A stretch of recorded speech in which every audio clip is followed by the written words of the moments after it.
1 2รู้กับคณะสัทธากรรมการช่วยเจอกันยกขันข้าวพระเจ้าเข้ามาคำนึง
ครับต่อไปก็ขอเชิญพวกอาจารย์พุทธะกุศลวิทย์ไฟเทียนทูบเทียนบูชาพระรัตนตรัยครับ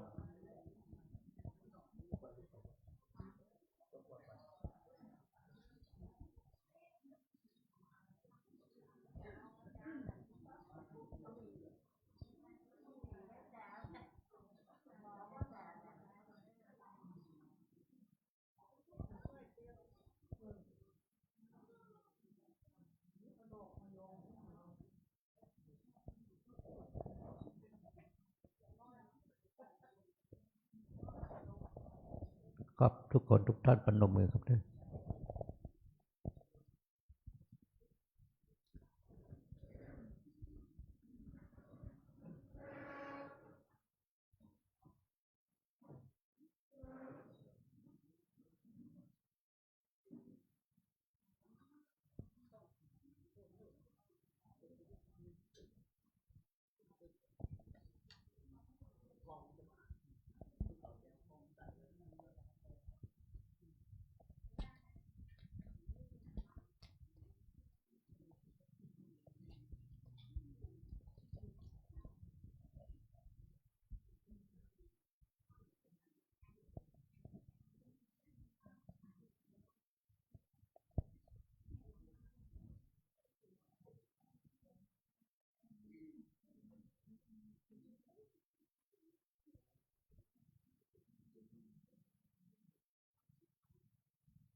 กลับต่อไปกลับพร้อมเดียวกันครับกลับหนึ่งกลับสองกลับสาม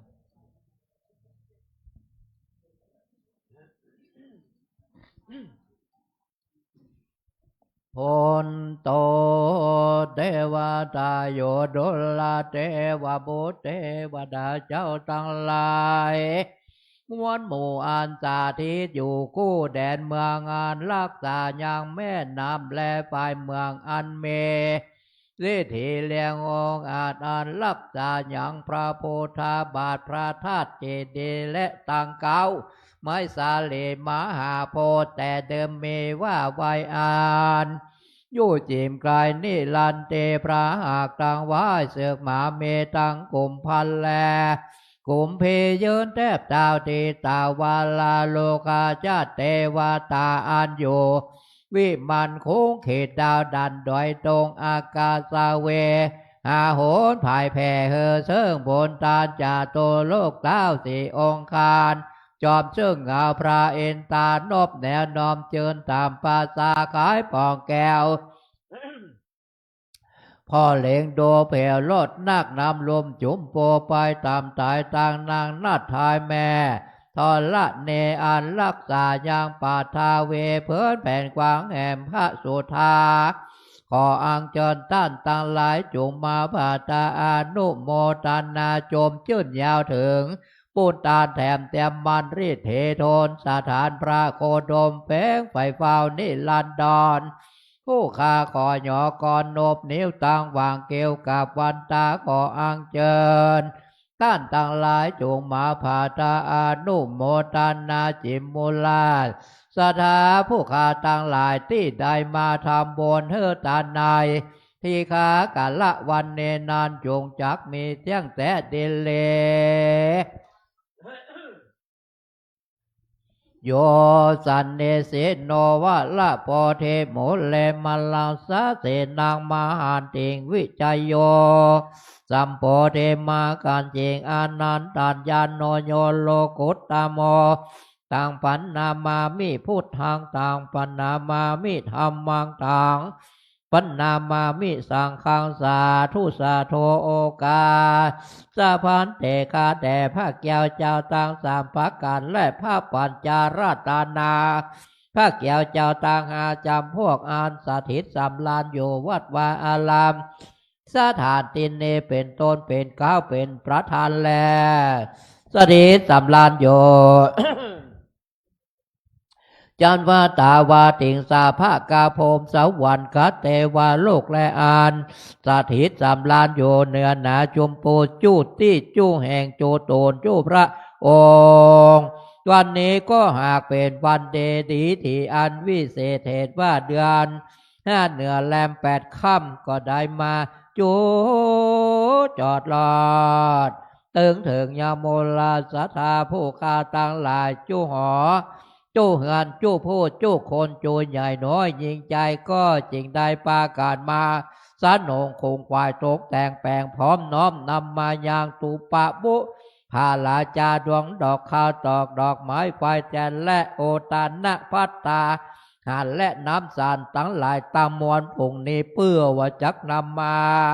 ถ้าไหวปู่จาเฮอตาแด่พระเกียวเจ้าต่างสามและต่างพระองค์ว่าสันนิแต่ดีเลขอพระเกียวเจ้าตั้งสามและต่างหาพระองค์จงเมธรรมาเมตตาเอ็นดูคุณาวายนาปาติกหาลับเอายังปาลามิจจาปูจาแห่งมุลาสัตตาผู้คาต่างหลายแล้วเพื่อเฮอใดโสมดังกรรมกรรมภาธานา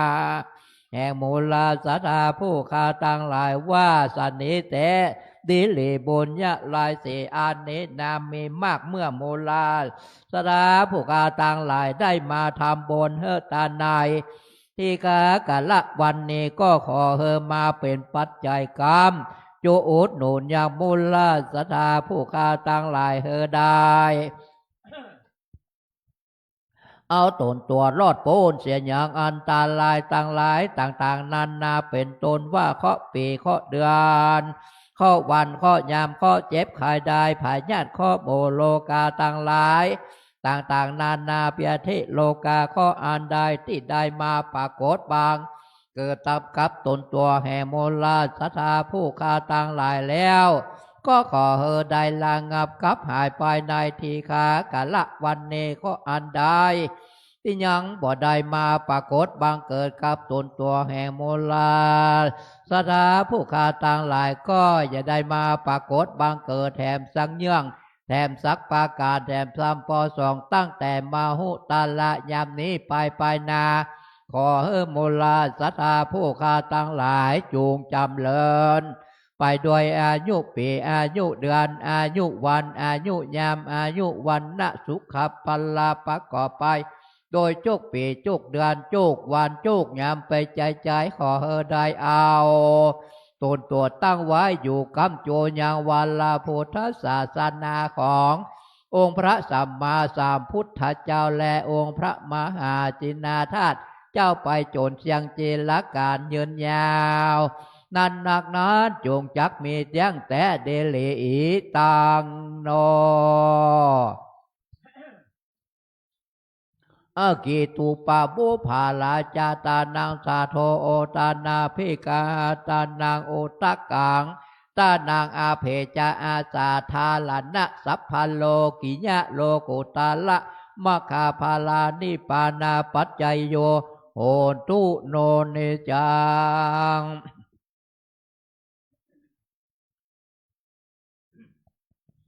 อิมินาสกกาเลนะตังโพธังอภิปูชยามะ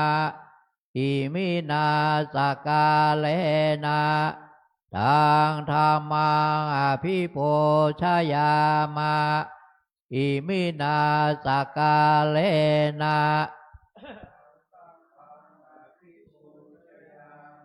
อะระหังสัมมาสัมพุทโธภควาโพธังภควันตัง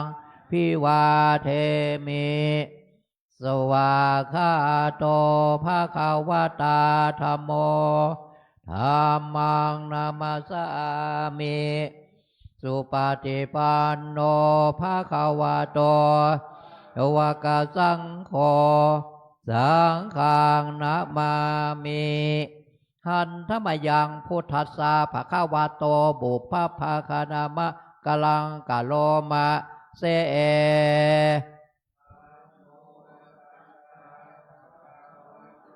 อะระหะโตสัมมาสัมพุทธัสสะนะโมตัสสะภะคะวะโตอะระหะโตสัมมาสัมพุทธัสสะนะโมตัสสะภะคะวะโตอะระหะโตสัมมาสัมพุทธัสสะหันธรรมยังพุทธาภิทุติงกะโลมะเสเอ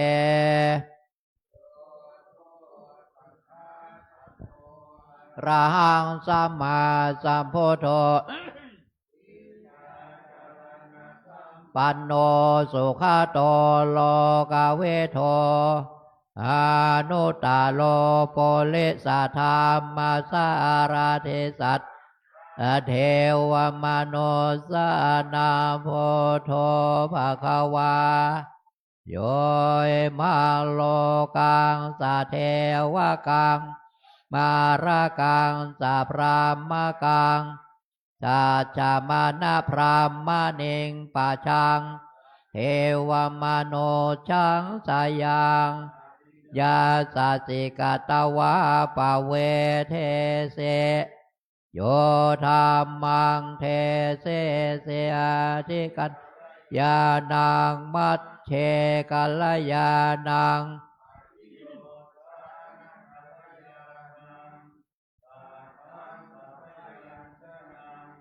อิวาลาปาลิปุนางปาลิสุทางพระมจาริยังปะกาเสเสอามหังภะคะวันตังพิปูชยามิธรรมหังภะคะวันตังลาสานามามิ ทันธรรมยังธรรมาภิทุติงกาโลมาเส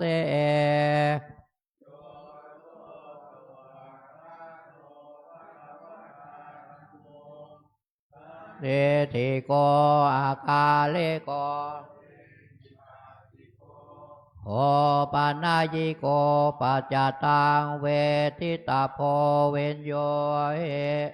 ตามหังธรรมังพิโปชยามิตามหังธรรมังศิลสานามามิหันธรรมยังสังฆาภิทุติงกาโลมาเส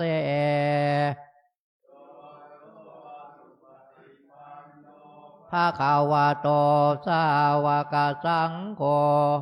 โอสุปฏิปันโนภะคะวะโต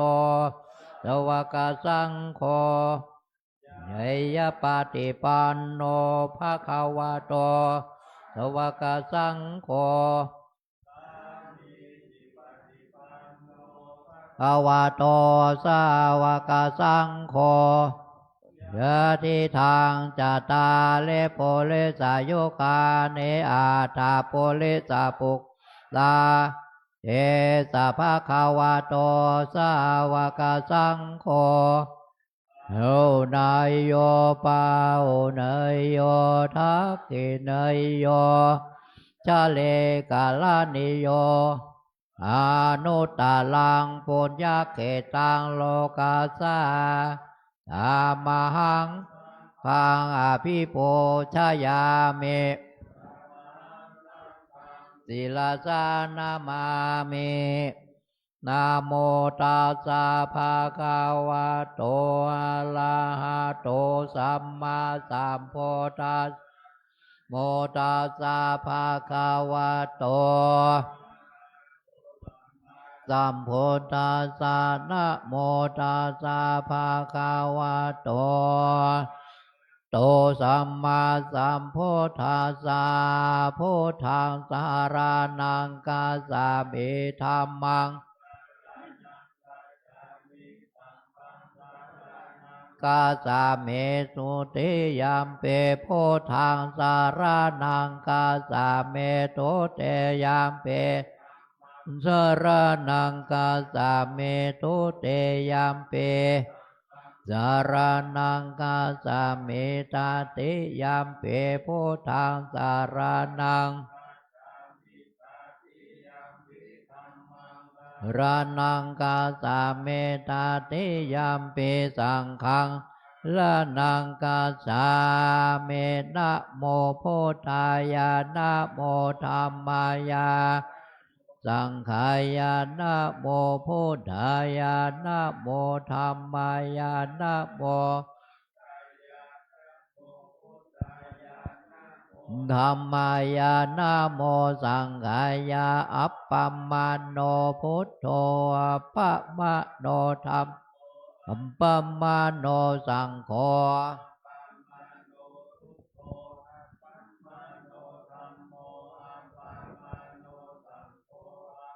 มโนพุทโธอัปปมาโนธัมโมอัปปมาโนสังโฆเมนาโถธัมโมเมนาโถสังโฆเมนาโถกัมมาทานัง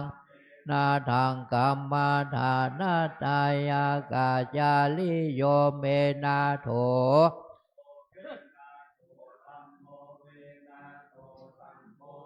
นาโถกัมมาทานังเมนาทังกัมมาทานาตายากาจา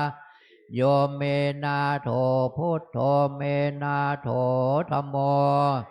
โถสังโฆเมนาโถกัมมาทานังเมนาทังกัมมานาตายากาจาลิโยเมนาโถพุทพันเต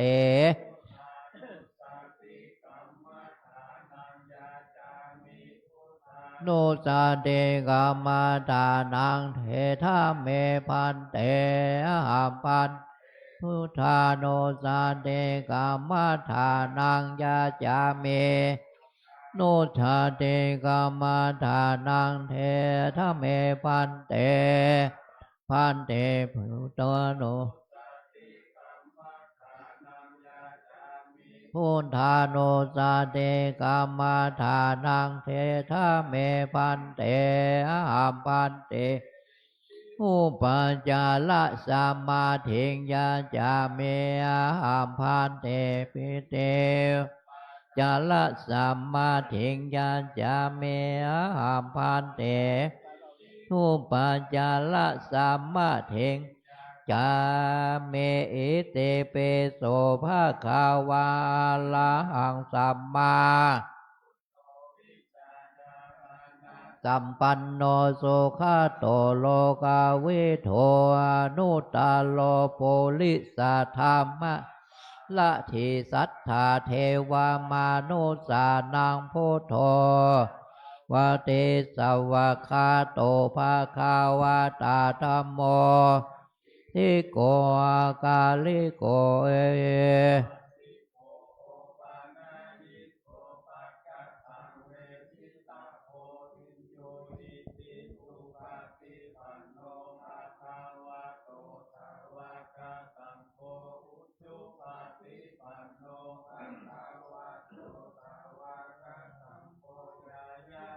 ติปันโนภะคะวะโตสาวกสังโฆ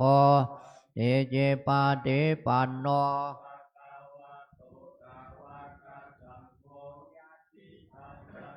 เลโปเลชายุคาเนอัฏฐโปเลสาโปกาลายสาภาคาวะ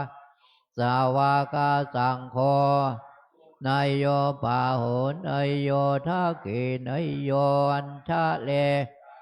นิโยอนุตตลังปุญญเกตโลกัสสาเทอาเทสามิงกายเยเกสาโลมานะขาทันตาตาโจมังสังนาหัวเดอาเดเมนชาวกังอัฏฐยังยากานังอันตาโกนังโอทาลิยังกาเลสังปิตังเสพังภุพพโลเสโทเมโทอาโสวาสาเคโลสิงคานิกาลากามุตตังมัทธาเกมัทธาลงคันเตสิงสากาลายังอัดดัมภาว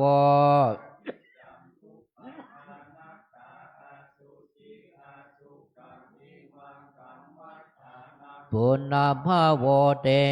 จิลังวาตายังกายโยปัฏฐเวงเสสะเตสุโทเปตาเวนญาโนนิลตังเลงคาลังปัฏฐเวทาตุ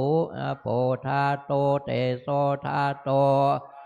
ธาโตโลปักขันโทเวทานาขันโทสัญญาขันโทละขันโทวิญญาณขันโทปัจจักขันโทอัสสตานิจจาโทขาอนัตตาวิปาลินามธรรมาอนิจจาวาตาสังอุปัฏฐวายาธรรมิโนปัสสิตวานิโลชันเตอุปัสสมโมสุโขนมะโลปังอานิจจังกายเทนิจังวาตานิปานังนามะโลปังทุกขังพายเทนาวาตานิปานังนามะโลปัง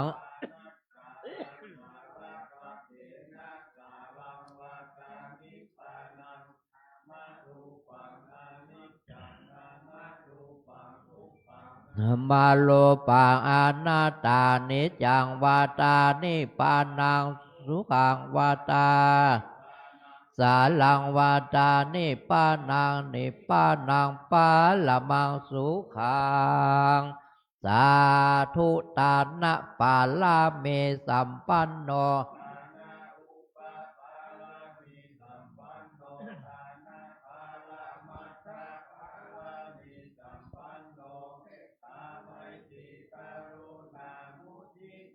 อุเบกขาปาลเมสัมปันโนอิติปิโสภะคะวาศีลา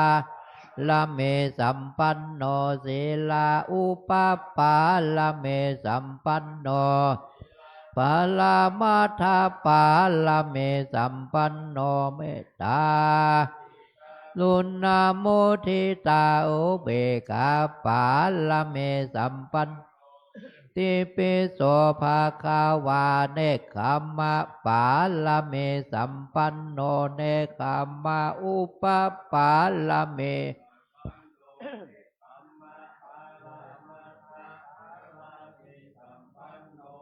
ตาไมเตกาโลนาโมทิตาอุเบกขาปาละเมสัมปันหิติปิโสภาคาวาละเมสัมปันโนปัญญาอุปปาละเมสัมปันโนปัญญาปาละทะปาละเมสัมปันโนเมตตาปาละเมสัมปันโนอิติปิโสภาคาวา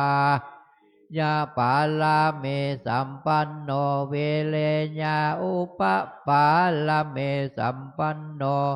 เรญญาปาลามัทธาปาลาเมสัมปันโนทิกาโลนาโมทิตาอุเบกขาปาลาเมสัมปันปิโสภาคาวาขันติปัลละเมสัมปันโนขันเตอุปปาละเม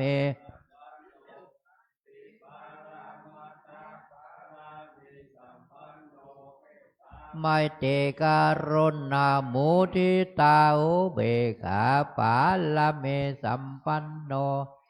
ปิโสภาคาวาอุปปาละเมสัมปันโนสัญญาปาลามัทธาปาละเมโนเมตตาลุนาโมทิตาอุเบกขาปาละเมสัมปันโนติปิโสภาคาวาอาเทธานะปาละเมสัมปันโน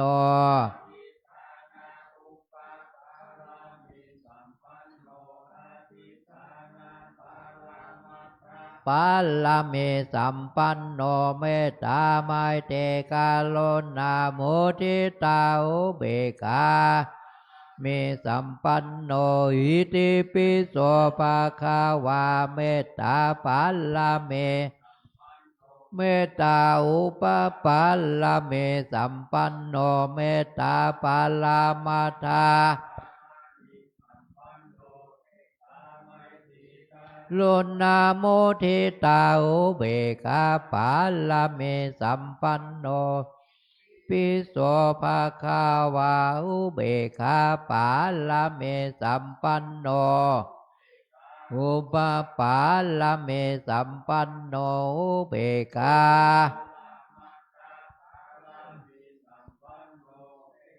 ไมเตการุณาโมทิตาอุเบกขาละเมสัมปันโนอิติปิโสภาคาวาทาสะปาละเม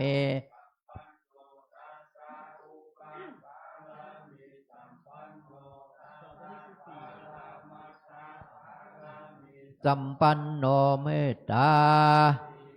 รุณาโมทิตาอุเบกขาปาละเมสัมปันโนปิโสภาคาวาสมาทิงสะปาละเม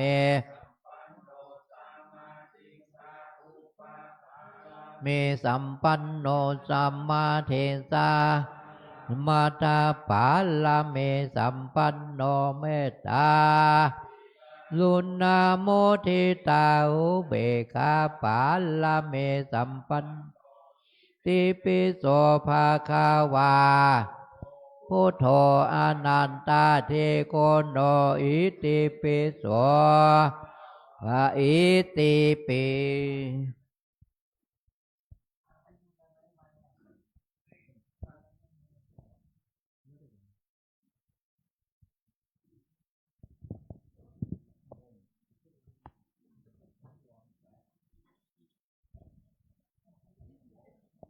ครับทุก คนทุกท่านปนมมือกันเด้อ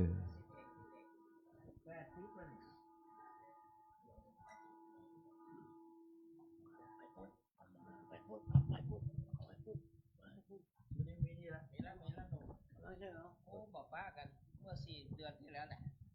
มีแล้วเข้าใจดีโอเคสาธุ กลับต่อไปกลับพร้อมเดียวกันครับกลับ1กลับ2กลับ3อิมินาสกาเลนะตังโพธังอภิปูชยามะอิมินาสกาเลนะตังธัมมังอภิปูชยามะอิมินาสกาเลนะ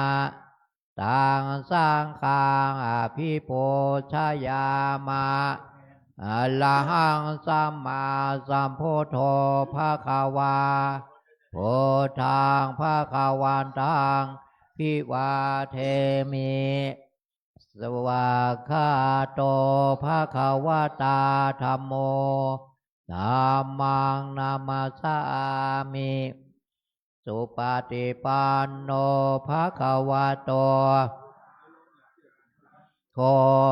สังฆังนามามิครับต่อไปขอเชิญทุกท่านกราบท่านเจ้าคุณทั้ง2 องค์พร้อมเดียวกันครับกราบ1กราบ2กราบ3มะยังพันเตเตสาระเนนะสหะปัญจศีลานิยาจามะตุเตยัมปิมะยังพันเตติสาระเนนะสหะปัญจ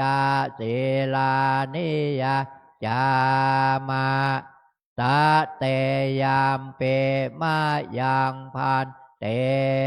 ติสาระเนนะสหะปัญจศีลานิยาจามะนะโมตัสสะภะคะวะโตอะระหะโตสัมมาสัมพุทธัสสะนะโมตัสสะภะคะวะโตอะระหะโตสัมมาสัมพุทธัสสะนะโมตัสสะภะคะวะโตอะระหะโตสัมมาสัมพุทธัสสะนะโมตัสสะภะคะวะโตอะระโตสัมมาสัมพุทธัสสะนะโมตัสสะภะคะวะโตอะโตสัมมาสัมพุทธัสสะนะโมตัสสะภะคะวะโตอะโตสัมมาสัมพุทธัสสะพุทธังสรณังคัจฉามิ พุทธังสรณังคัจฉามิ ธัมมังสรณังคัจฉามิ ธัมมังสรณังคัจฉามิ สังฆังสรณังคัจฉามิ สังฆังสรณังคัจฉามิ ตุติยัมปิพุทธังสรณังคัจฉามิ ตุติยัมปิพุทธังสรณังคัจฉามิ ตุติยัมปิธัมมังสรณังคัจฉามิ ตุติยัมปิธัมมังสรณังคัจฉามิ ตุติยัมปิสังฆังสรณังคัจฉามิ ตุติยัมปิสังฆังสรณังคัจฉามิ ตติยัมปิพุทธังสรณังคัจฉามิ ตติยัมปิพุทธังสรณังคัจฉา ต มิ ติยัมปิธัมมังสรณังคัจฉามิ ตติยัมปิธัมมังสรณังคัจฉามิ ตติยัมปิสังฆังสรณังคัจฉา มิ ตาติยามปิสังฆังสารนังคัจฉามิ ปานาติปาตาเวระมณีเสขาปะตังสมาธิยามิ ปานาเตปาตาเวรมณีสิกขาปะทังสมาธิยามิ อาตินนาตานาเวระมณีเสขาปะตังสมาธิยามิ อาทินนาตานาเวรมณีสิกขาปะทังสมาธิยามิ กาเมสุมิจฉาจาราเวระมณีเสขาปะตังสมาธิยามิ กาเมโสเมสาจาลาเวรมณีสิกขาปะทังสมาธิยามิ มุสาวาตาเวระมณีเสขาปะตังสมาธิยามิ มุสาวาตาเวรมณีสิกขาปะทังสมาธิยา โส มิ ราเมรยามาชาปามาตาฐานาเวระมณีเสขาปะตังสมาธิยามิ โสลาเมลายามาจาปามาตาฐานาเวรมณีสิกขาปะทังสมาธิยา เอ มิ มาเนปัญจสิกขาปตาเนเสเลนะสุขติงยันเต สาธุ เสเลนะโภคะสัมปตา สาธุ เสเลนะเนโพติงยันเต สาธุ ตัสสมาสีลังวิโสทะเย อามาพันเตครับต่อไปโยงขบัตรครับเด้อสาธุโอกาสาโอตานาปินเทปาตังตานิปานาปัจจายโยตุโนเนจังสาธุโอกาสานาปินเทปาตังตานังนาปัจจายโยโหตุโนเนจังสาธุโอสาโอตานาปินเทปาตังตานัง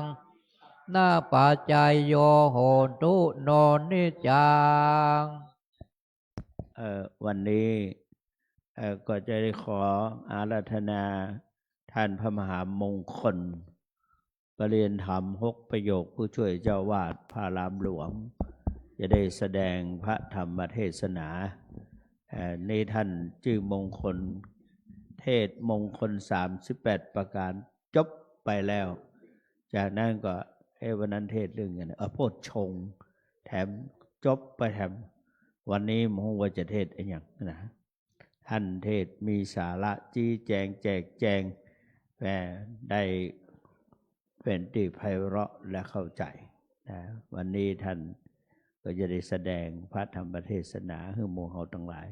ได้สดับรับฟังตะกี้บาหันตัวท่านไปไหนครับเห็นว่าท่านจันทร์หัตถวัชชัยนั่งข้างๆกันอาราธนา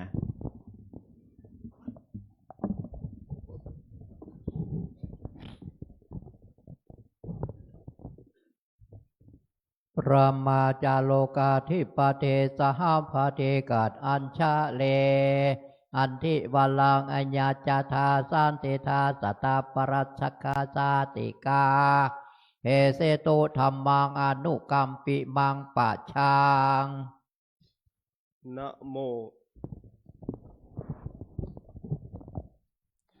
นะโมตัสสะภะคะวะโตอะระหะโตสัมมาสัมพุทธัสสะนะโมตัสสะภะคะวะโตอะระหะโตสัมมาสัมพุทธัสสะนะโมตัสสะภะคะวะโตอะระหะโตสัมมาสัมพุทธัสสะอุเทตยัญจักขุมาเอกราชาหาริสวรรณโนปะทวิปปภาโสติณบัดนี้จ จะได้แสดงธรรมีกถาพรรณนาถึงศาสนธรรมคำสั่งสอนขององค์สมเด็จพระชินวรสัมมาสัมพุทธเจ้าเพื่อเป็นเครื่องประคับประคองฉลองศรัทธาความเชื่อประสาทะความเลื่อมใสของท่านสาธุชนทั้งหลายจนกว่าจะสมมุติยุติลงในเวลาอันสมควรแก่บทมาติกาและอธิบายสืบต่อไปขอความนอบน้อมของข้าพเจ้าจงมีแด่สรีระสังขารของพระเดชพระคุณพระพรหมมงคลอัคคมหากรรมฐานาจารย์ขอถวายความเคารพพระมหาเถรานุเถระอันมีท่านเจ้าคุณสุวรรณเมธีเจ้าอาวาสวัดพระธาตุศรีจอมทองรองเจ้าคณะจังหวัดเชียงใหม่พระมหาเถรานุเถระจนถึงพระนวกะรูปสุดท้ายสวัสดีไปยังน้องสามเณรและเจริญพรไปยังศรัทธาญาติโยมทั้งหลายก็ขอให้ทุกท่านได้นำมือลงตั้งใจฟังตามอัธยาศัยวันนี้ กระผมอาตมาภาพจะได้วิสัชนาว่าด้วยเรื่องโมระปริตหรือโมระชาดกซึ่งเป็นพุทธพจน์ปรากฏในพระไตรปิฎกเล่มที่27พระสุตตันตปิฎกเล่มที่19ข้อที่167ทุกกะนิบาตบทโมระชาดกนี้คณาจารย์สมัยก่อนท่านให้ความสำคัญมากท่านจึงจัดเข้าไว้ในหมวดบทสวดมนต์12ตำนานอย่างที่เราท่านทั้งหลาย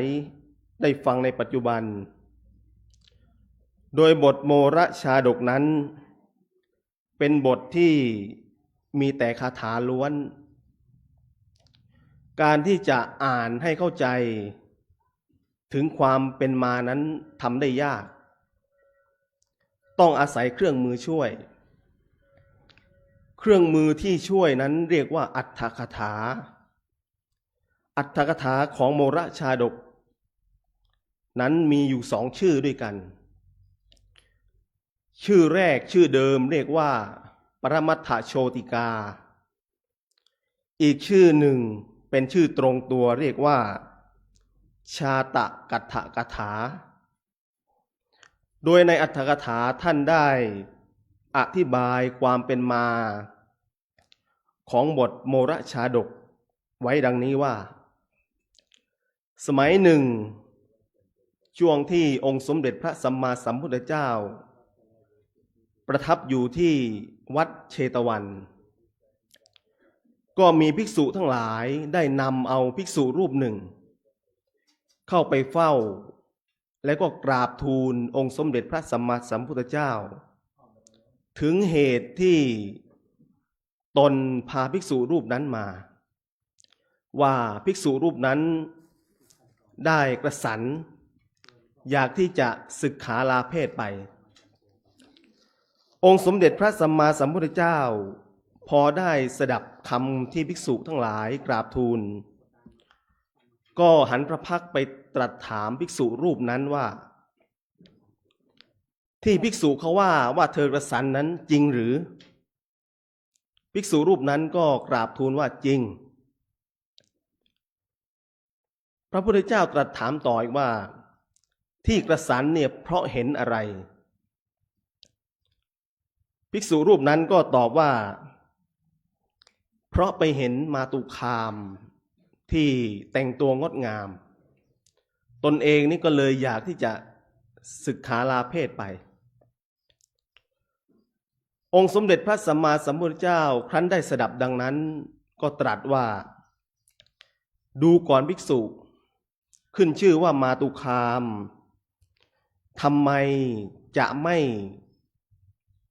รบกวนจิตใจคนเช่นเธอคือหมายความว่าตอนนั้นภิกษุนั้นเนี่ยไม่ได้สำรวมองค์สมเด็จพระสัมมาสัมพุทธเจ้าจึงตรัสอย่างนั้นพระองค์ก็ตรัสต่อว่าแม้ในอดีตชาตินั้นบัณฑิตสมัยก่อนพอได้ยินเสียงมาตุคาม กิเลสที่เคยระงับมาถึง700 ปี ก็กลับมากำเริบได้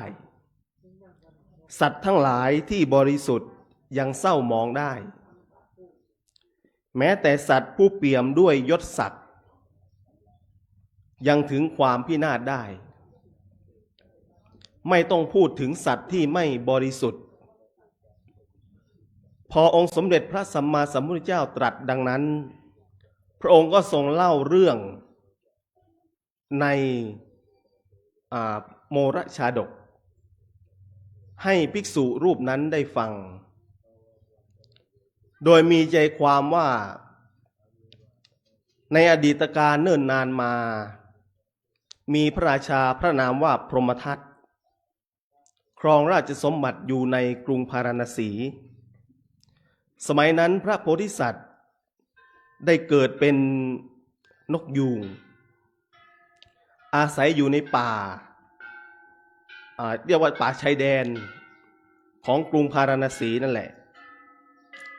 เมื่อพระโพธิสัตว์ออกจากไข่แล้วก็มีผิวพรรณและขนที่เป็นสีทองสวยงามประกอบด้วยลักษณะอันเลิศกว่านกทั้งปวง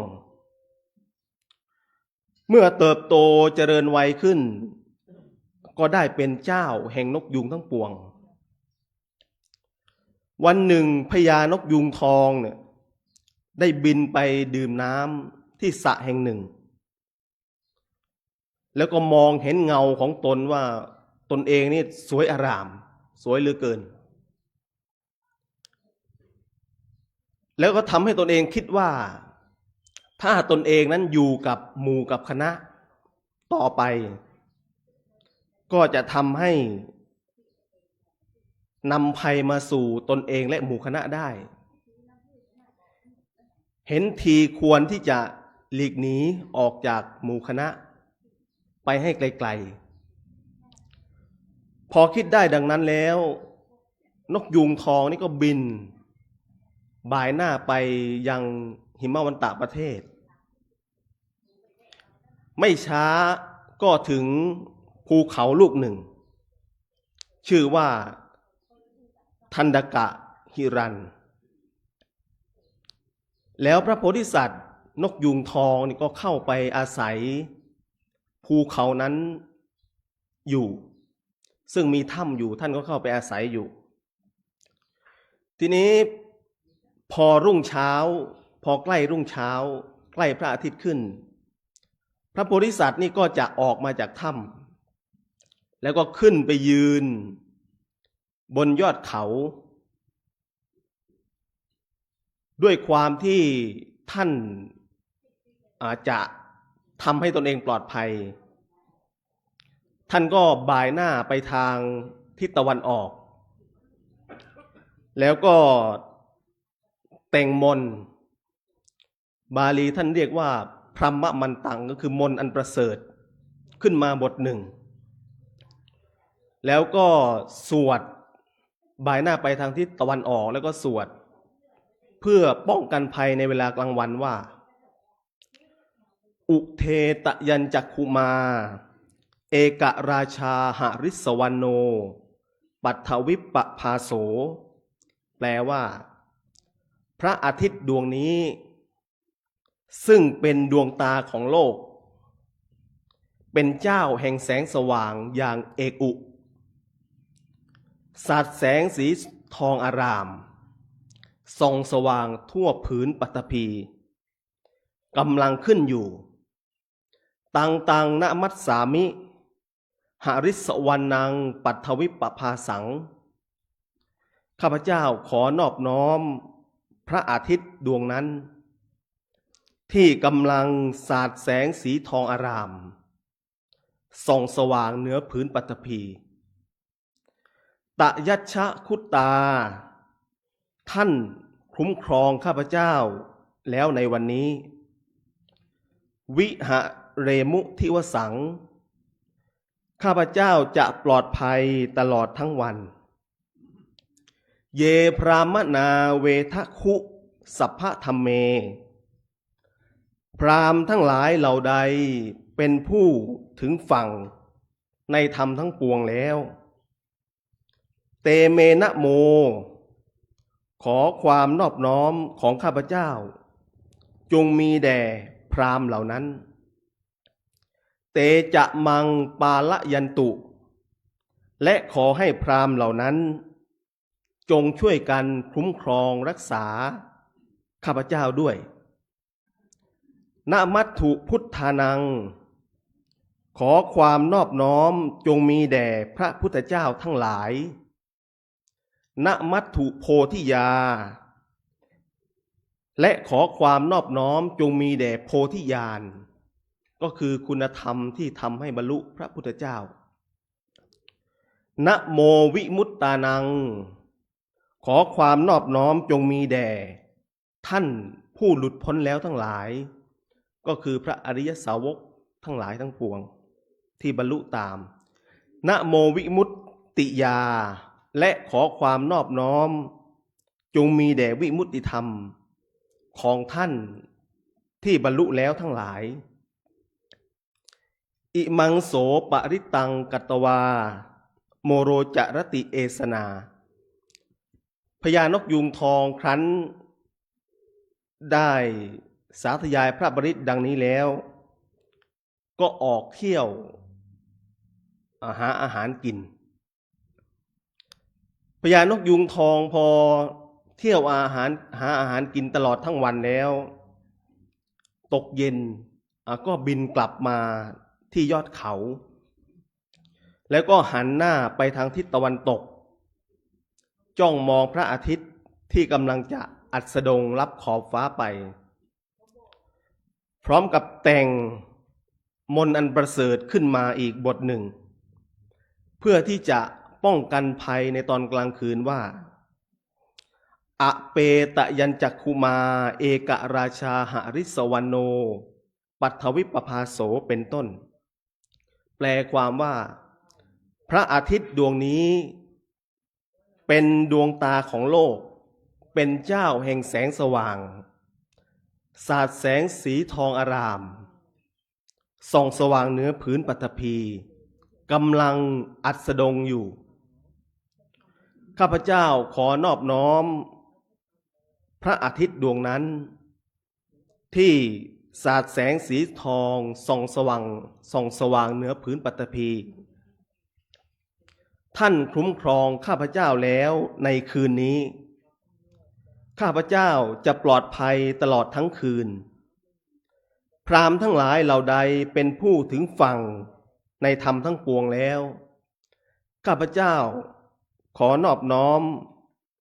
พราหมณ์เหล่านั้นและขอให้พราหมณ์เหล่านั้นจงช่วยกันคุ้มครองข้าพเจ้าด้วยขอความนอบน้อมจงมีแด่พระพุทธเจ้าทั้งหลายและขอความนอบน้อมจงมีแด่โพธิญาณขอความนอบน้อมจงมีแด่ท่านผู้หลุดพ้นแล้วทั้งหลายและขอความนอบน้อมจงมีแด่วิมุตติญาณของท่านผู้หลุดพ้นแล้วทั้งหลายพอพระโพธิสัตว์พญานกยูงทองได้ร่ายมนต์นี้เสร็จแล้วท่านก็กลับเข้าไปในถ้ำแล้วก็นอนวันต่อมาพระโพธิสัตว์ท่านก็สาธยายมนต์อย่างนี้ทุกเช้าเย็นเรียกว่าไม่เคยขาดชีวิตท่านก็ตั้งมั่นสุขสำราญตลอดมาโดยที่ไม่มีทุกข์ภัยใดๆมากล้าวกลายได้เลยจนกระทั่งมีอยู่วันหนึ่งก็ได้มีนายพรานคนหนึ่งได้เดินหลงป่ามาแล้วก็ได้พบกับพญานกยูงทองเข้าซึ่งท่านกำลังเกาะอยู่บนเขาแต่เพราะมัวพะวงหาทางที่จะออกจากป่าจึงไม่ได้ทำอะไรพระโพธิสัตว์จนพรานผู้นั้นหาทางกลับบ้านของตนได้ซึ่งพอกลับไปถึงบ้านก็ไม่ได้เล่าเรื่องที่ตนเจอ พญานกยูงทองให้กับใครๆได้ฟังจวบจนเวลาที่นายพรานคนนี้ใกล้ตายจึงได้สั่งเสียบอกเรื่องราวที่ตนเคยเห็นพญานกยูงทองแก่ลูกชายพร้อมกับสั่งว่าให้นำเรื่องราวเหล่านี้ไปบอกแก่พระราชาพอสั่งบุตรของตนเสร็จตนเองก็ตายบุตรครั้นทราบคำสั่งของบิดาดังนั้นแล้วก็ยังไม่ได้เอาเรื่องไปกราบทูลพระราชา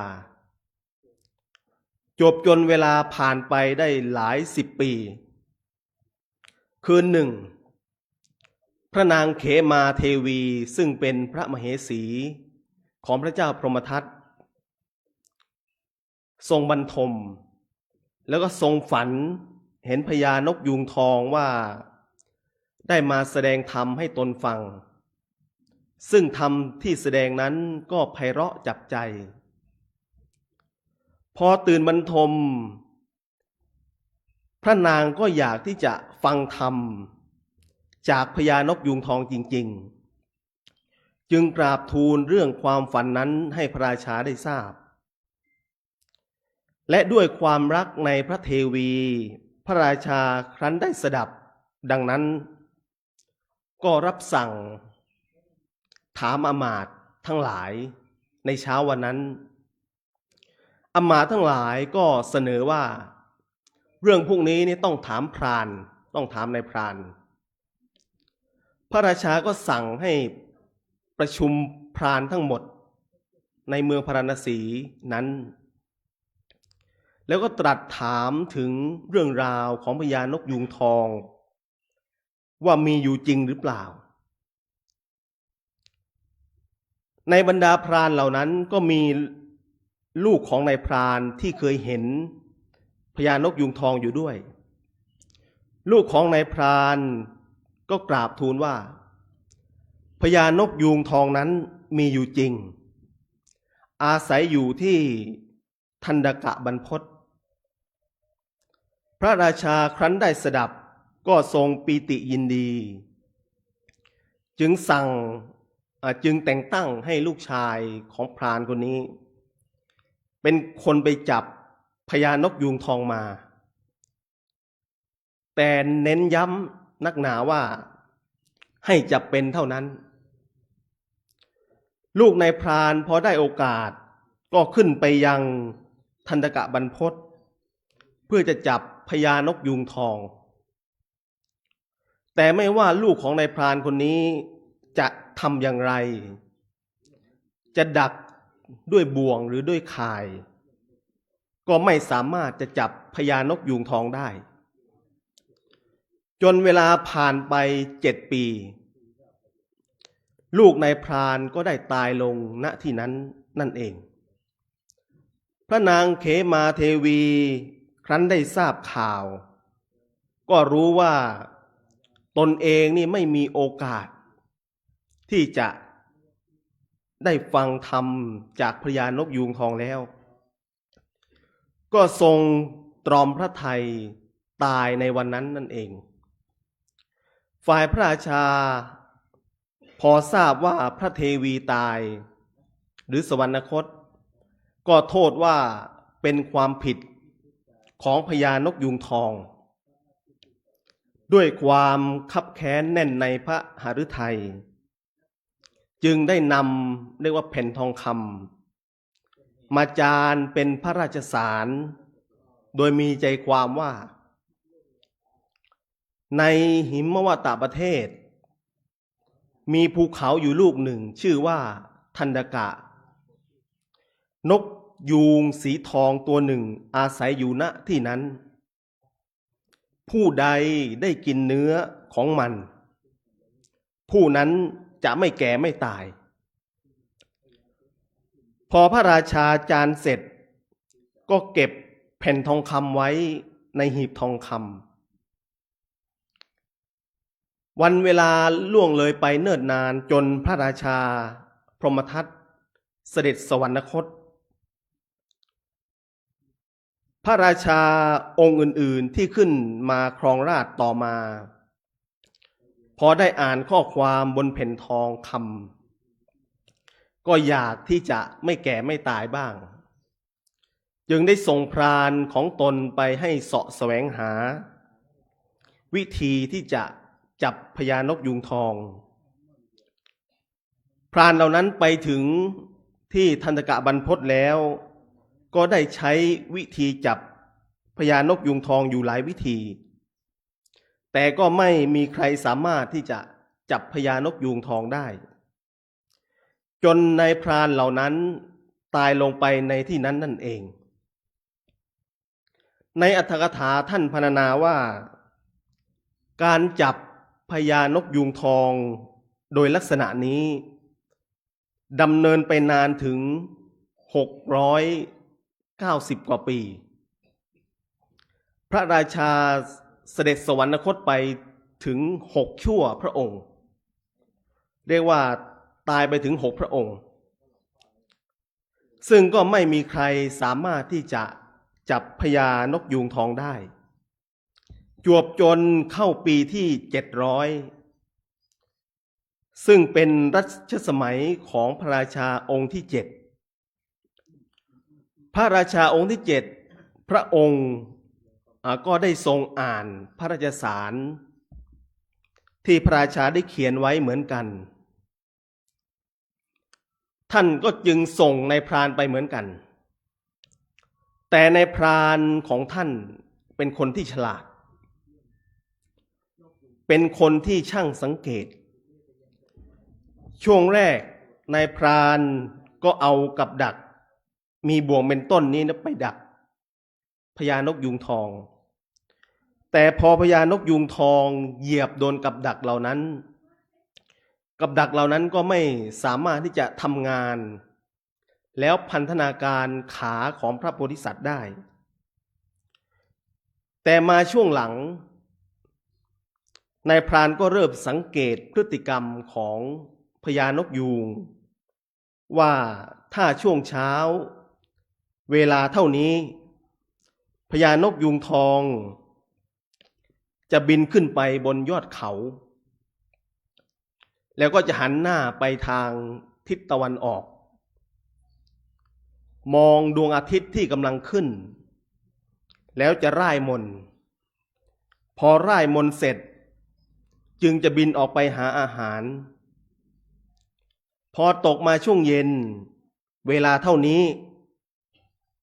พญานกยูงทองจะบินกลับมาที่ภูเขาสาธยายมนต์แล้วก็จะบินเข้าไปในถ้ำเพื่อที่จะพักผ่อนพอในพรานได้เห็นพฤติกรรมดังนั้นแล้วก็ทราบว่าพญานกยูงทองนี้เป็นนกที่ประพฤติพรหมจรรย์มีเครื่องคุ้มครองเลยคิดที่จะ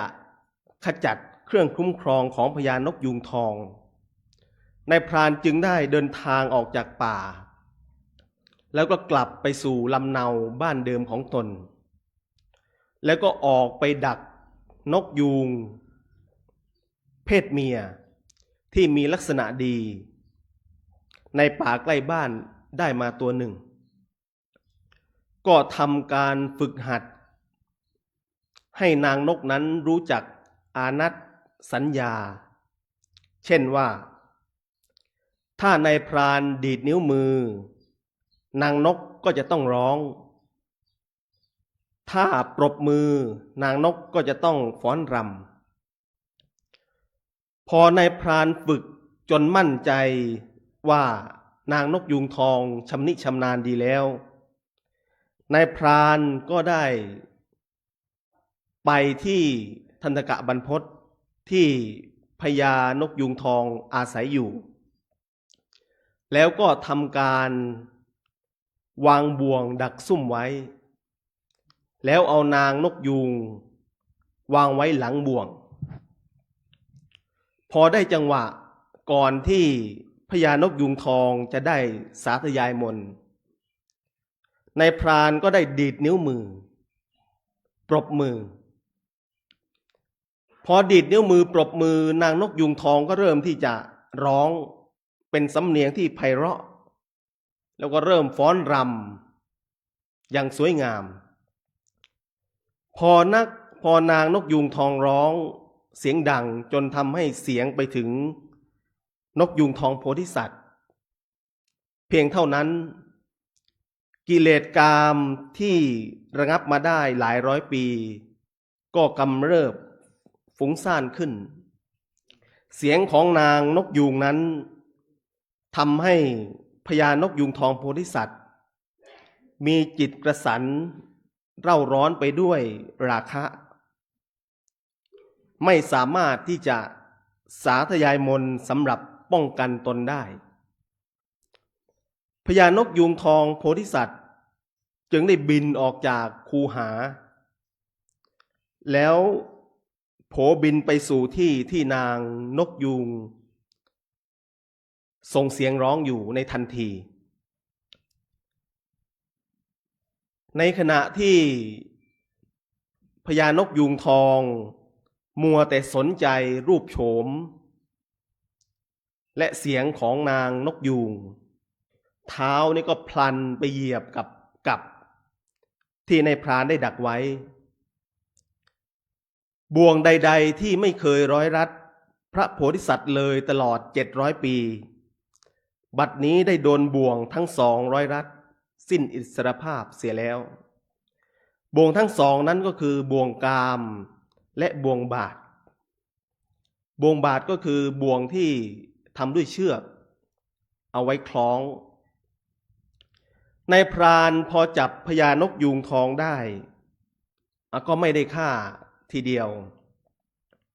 ได้นำตัวนกยูงทองพญานกยูงทองไปถวายแด่พระราชา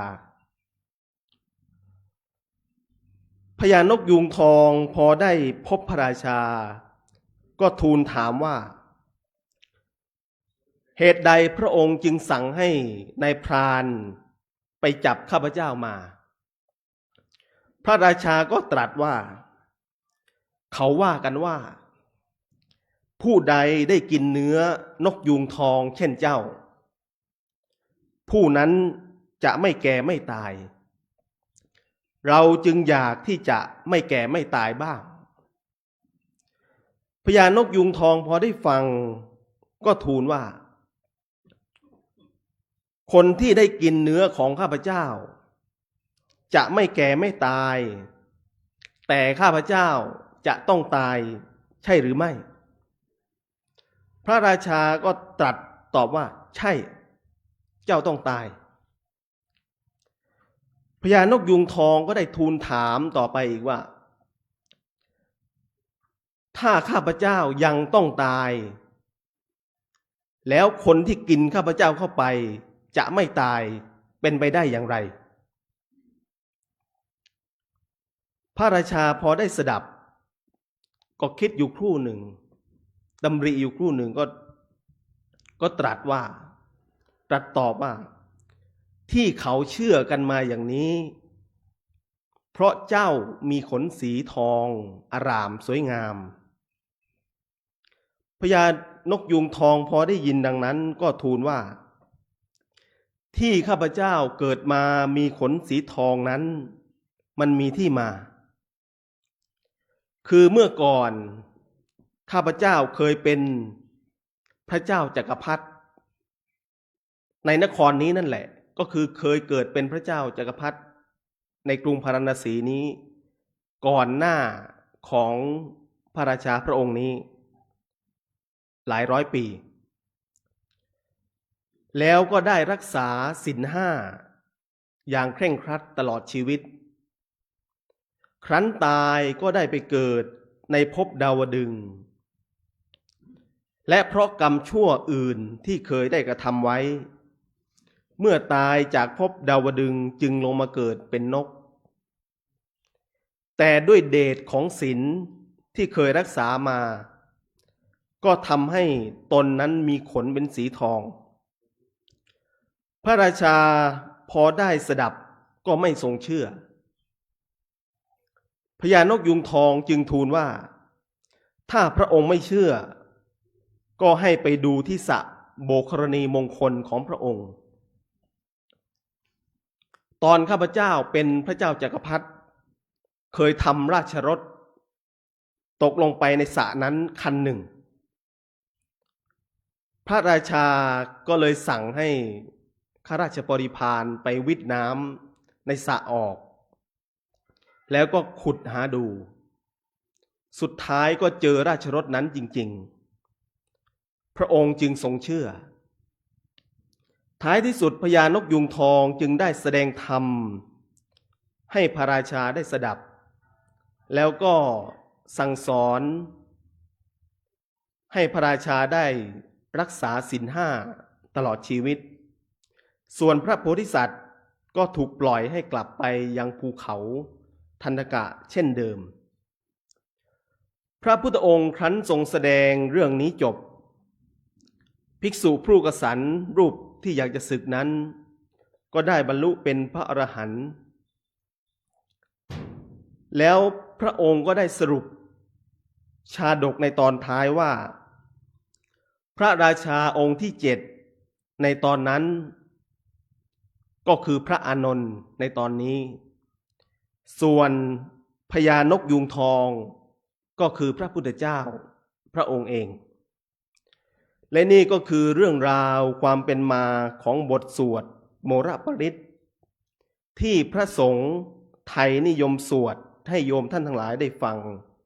ในงานมงคลต่างๆแต่เมื่อสรุปสาระตามที่ได้แสดงมามีสาระที่ให้เราท่านทั้งหลายได้พิจารณาถือเอาอยู่3ประการคือ 1. บทโมระปริตเป็นบทสวดที่ต้องสวดด้วยตัวเองคือหมายความว่าบทนี้ถ้าคนอื่นสวดให้ฟังอาจจะได้อานิสงส์ไม่มากเท่ากับตนเองสวดให้ตนเองเพราะว่าเป็นบทที่เฉพาะตัวแต่เมื่อจะสวดก็ให้สวดถึงแค่นะโมวิมุตตานังนะโมวิมุตติยาอิมังโสปาริตังไม่ต้องสวดก็ได้ถามว่าทำไมไม่ต้องสวดถ้าเราสวดให้ตัวเองก็เพราะว่าอิมังโสปาริตังท่อนบรรทัดสุดท้ายเนี่ยเป็นเรียกว่าประโยคบอกเล่าที่องค์สมเด็จพระสัมมาสัมพุทธเจ้าพระองค์ตรัสเพื่อที่จะบอกว่าพญานกยูงทองพอสวดสรรเสริญจบก็บินลงไปหากินหรือบินเข้าถ้ำไปพักเพราะฉะนั้นเมื่อสวดให้ตนเองไม่จำเป็นต้องสวดบรรทัดสุดท้ายก็ได้แต่พระสงฆ์เมื่อสวดให้โยมฟังต้องสวดบรรทัดสุดท้ายด้วยเพราะต้องรักษาพุทธพจน์เอาไว้ให้ครบคาถา 2. ในเรื่องนี้มีคำสอนอย่างที่2ก็คือทำสิ่งใดก็ให้สำรวมระวังให้ระวังกายระวังวาจาระวังใจไม่ให้ประมาทเพราะถ้าประมาทเผลอสติก็จะถูกจับเหมือนอย่างพญานกยูงทองได้และข้อ 3. ให้มันรักษาศีลห้าให้หมดจดบริสุทธิ์เพราะศีลจะทำให้งดงามเหมือนขนของพญานกยูงทองโพธิสัตว์แลท้ายที่สุดแห่งการแสดงธรรมในวันนี้ก็ขออำนวยอวยชัยให้ทุกคนทุกท่านจงประสบแต่ความสุขความเจริญแคล้วคลาดปลอดภัยจากอุปัฏฐวะทั้งปวงเหมือนพญานกยูงทองฉะนั้นและหากแม้นปรารถนาสิ่งใดที่เป็นไปในทางที่ชอบประกอบด้วยธรรมก็ขอให้สิ่งนั้นจงสำฤทธิ์ผลสมประสงค์ทุกประการแสดงธรรมีกถาพรรณนาถึงเรื่องราวบทสวดโมระปริตในโมระชาดกมาก็เห็นว่าสมควรแก่เวลาและอรรถาธิบายแล้วจึงขอสมมุติยุติลงคงไว้แต่เพียงเท่านี้เอวังก็มีด้วยประการฉนี้อันธรรมยังสาธุกาลังกะโลมาเสสาธุสาธุ สาธุ นะโมตัสสะภะคะวะโตอะระหะโตสัมมาสัมพุทธัสสะนะโมตัสสะ ภะคะวะ โตอะระหะโตสัมมาสัมพุทธัสสะนะโมตัสสะภะคะวะโตอะระหะโตสัมมาสัมพุทธัสสะอิติปิโสภะคะวะอะระหังสัมมาสัมพุทโธวิชาจารณะสัมปันโนสุขโตโลกเวโตอนุตตโลปุริสธัมมาสารติสัทธะเทวมนุสสานังพุทโธภะคะวะติสวากขาโตภะคะวะตะธัมโมสันติติโกอากาลิโกเอหิปัสสิโกอุปันนายโกปัจจตังเวทิตาโพวินโยหิติสุปฏิปันโนภะคะวะโตสาวกสังโฆอุจุปฏิปันโน ภะคะวะโตสาวกสังโฆยาย ะปฏิปันโนภะคะวะโตสาวกสังโฆสัมมิจิปฏิปันโนภะคะวะโตสาวกสังโฆ ยะติตัง จัตตาเลปุริสายกาเนอัตตาปุริสปุคคลาเอสะภะคะวะโตสาวกสังโฆอาหุนายโยปะโยตักเกนายโยอัญชลิกาลานิโยอนุตตลังปุญญเกตังโลกัสสาติมหากัลโลเนโกนาโดยตายาสภาปเนนัมโมเรตปะละมิสัพพะปะโตสัมพุเตมุตตมังเอเตนะสัจวะเจนะโหตุเตชัยมังคลังชัยยันโตโพธิยามูเลสักกายานังนันเทวัตโน วังตะวังวิจัยโย โหเหชัยยสุชัยมังคะเลอปาราติตาปัลลังเกสิเสปัตตาวิโภคะเลอภิเสเกสัพพพุทธานัง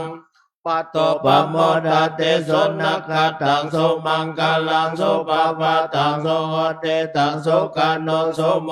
โตจะสุเยตังพระมจาริสุปาตกินังกายกรรมังวาจากรรมังวาดาเกนะวาดาเกนะมโนกรรมังปณิทิเตวาดาเกนะวาดาเกนะนิกตวานาลปันตเตปะทักขิเล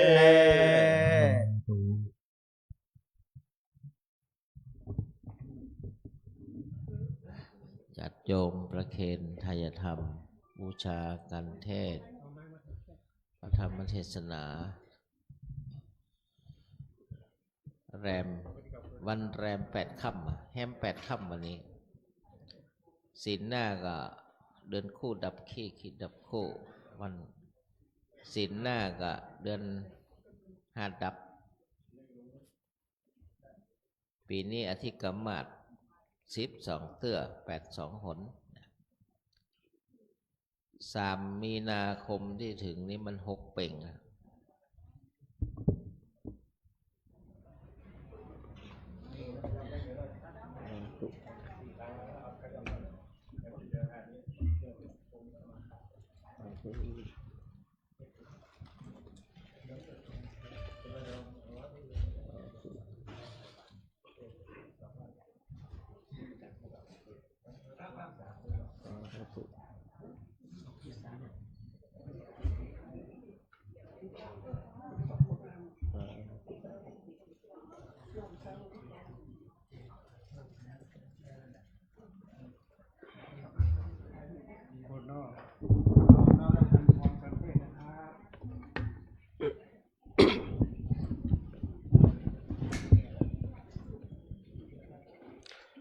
ยะถาวาริวหาปุราปาริปุเรนติสาครัง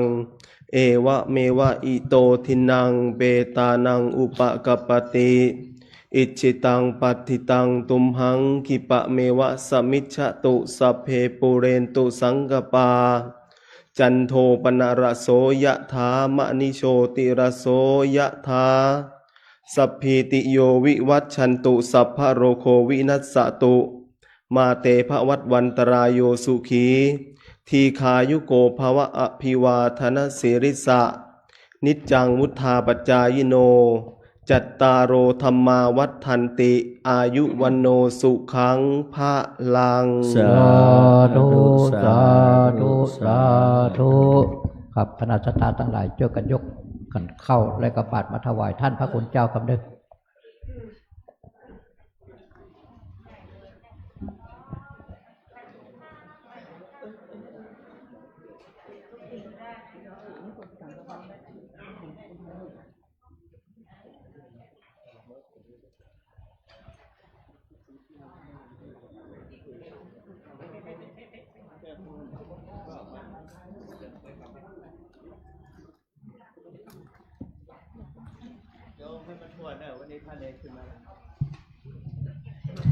วันนี้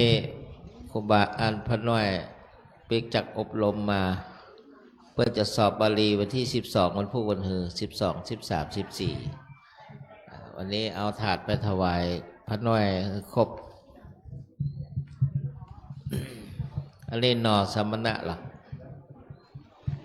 กะลำแปรนี่เพิ่นเอาไว้วัด3-4 นอกนั้นเพิ่นไปอบรมบาลีแล้วมาเปาะกันละ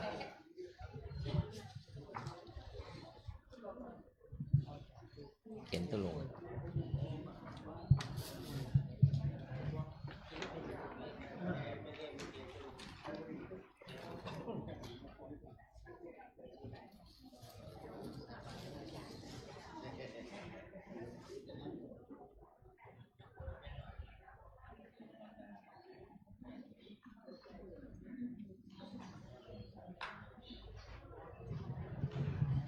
สามเณรรูปใด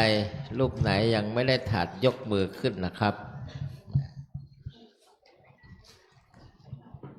ให้ครบลูกสามเณรน้องๆสามเณรสาธุแม่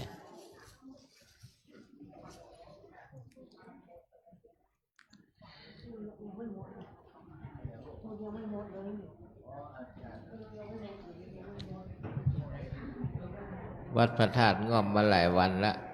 ลูกเนนไปอบรมบาลีตึกกับสะเก็ดคำนี้จะคึกคืนละง่อม เดี๋ยวกำลังไปเอาถาดไปให้ลูกเนนเนอะ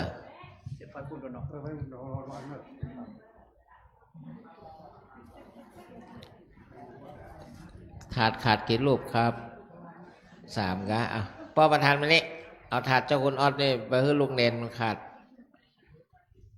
เป็นยังอย่างนี้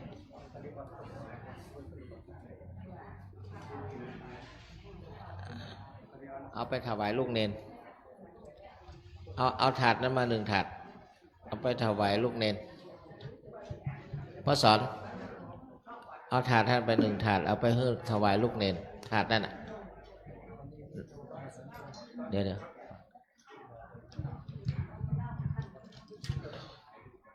วันนั้นมันยัดมานี่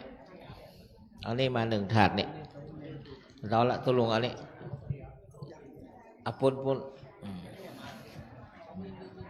เดี๋ยวพอละ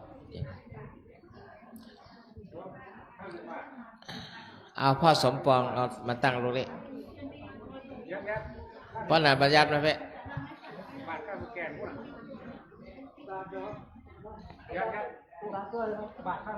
ปุ้นกะพอได้บัญชีปุ้นกะ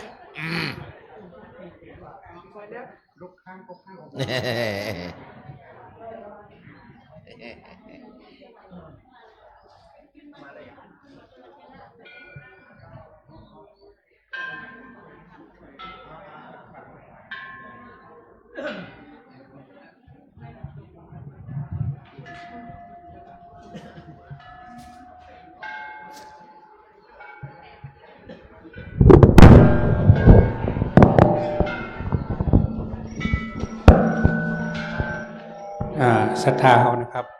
จะรอสักคำเนาะเดี๋ยววันนี้เขาพร้อมในวิหารจะพร้อมนะครับท่านพระครูโสพลจุฬาธรและคณะจะได้เดินเข้ามานะอัญเชิญพระบัญชาสมเด็จพระสังฆราชเข้ามานี่นะครับ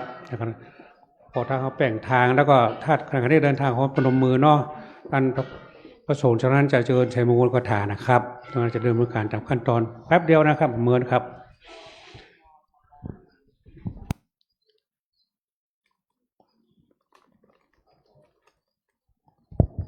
ครับขออนุญาต นะครับก็จะได้เริ่มพิธีถวายมุทิตาสักการะพระเดชพระคุณหลวงพ่อท่านพระครูโสพลสุวรรณธรที่ได้รับตำแหน่งในการที่ปรึกษาเจ้าคณะอำเภอนะครับตอนนี้ขบวนอัญเชิญพระบัญชาสมเด็จพระสังฆราชเข้าสู่ศาลาไม้สักหมายมีท่านพระครูโสพลสุวรรณธรและคณะศรัทธาถือผ่านพุ่มดอกไม้2 ท่านนะครับขอเรียนเชิญนะครับ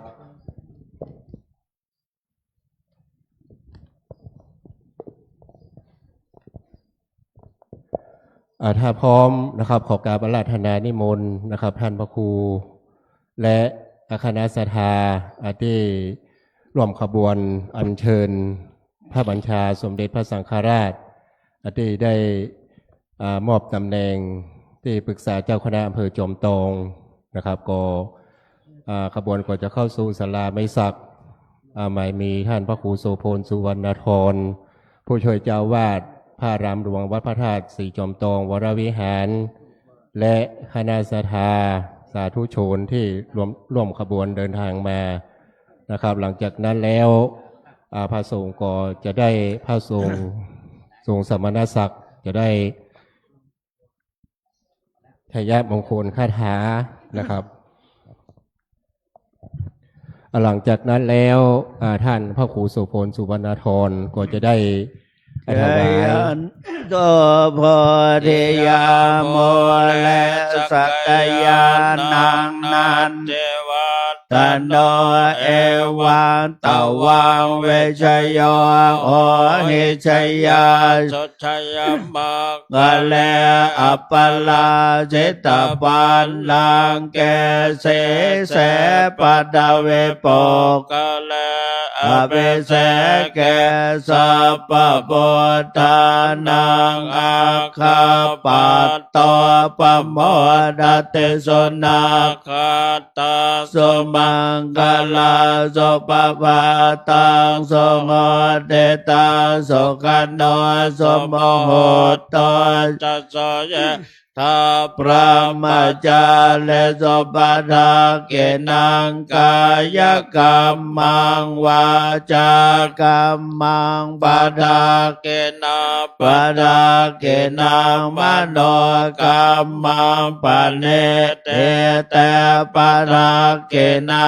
ปทาเกนะเนกัตตวานาลปันตัดเทปทาเกเนครับก็ลำดับต่อไปนั้นก็จะได้กราบอาราธนาท่านพระครูโสพลสุวรรณธรได้ถวายพานดอกไม้รูปเหมือนหลวงปู่ครับขอกราบอาราธนาครับตุลงมาปเลิดกรรม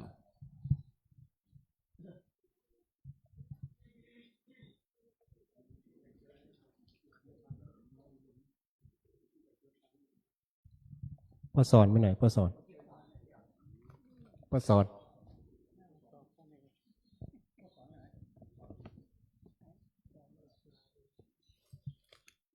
ครับกรรมรับต่อไปนั้นก็จะได้อาราธนาพระเดชพระคุณหลวงพ่อท่านพระครูโสพลถวายพานดอกไม้แด่ท่านเจ้าคุณพระสุวรรณเมธีเจ้าวาดวัดพระธาตุศรีจอมทองวรวิหารรองเจ้าคณะจังหวัดเชียงใหม่ครับขอกราบอาราธนาครับ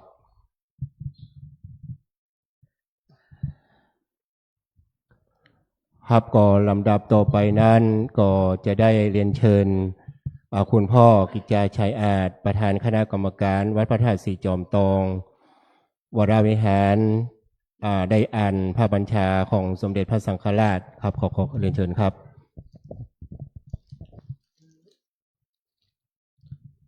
นี่พ่อสอนแล้วนี่นั่นก็ได้ไม่ละสั้น